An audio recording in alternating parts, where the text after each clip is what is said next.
As we were discussing there earlier, Ireland had a wonderful glass industry, and we have a beautiful example of superb craftsmanship within the blowing of the glass and the cutting. Now this is a Penrose 18th century again, George III glass. Now it's just as magnificent. The Penrose family had two factories. They had one in Cork and they had one in Waterford, and hence we get Waterford glass. Now they alternated their cutters.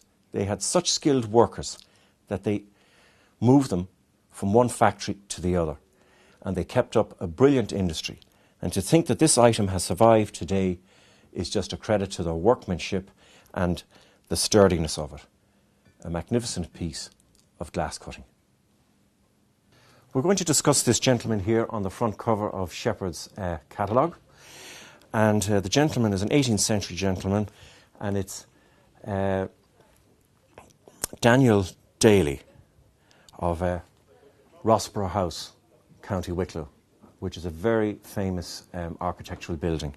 Now, we're going to also discuss this beautiful Georgian bright cut fender. And we were talking about silver earlier, so you'll see here the way this fretwork is cut into it.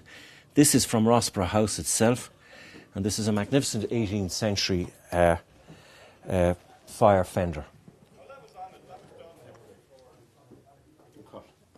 We have a lovely example of a pair of silver travelling trunks, and we were discussing there earlier Dennis William Daly, who was the owner of Rossborough House at one stage. He also was an MP for Galway, so he was a man of means. And these are substantial trunks made of oak, wrought iron bound, and they were made in 18 and 19 College Green, Dublin, by West and Sons.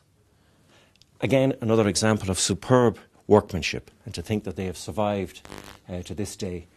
They're made of oak, and they would have travelled with his coaching, and that's the reason why the top is slightly domed, so any water would run off. And his nameplate is on the front here, Dennis William Daly. So,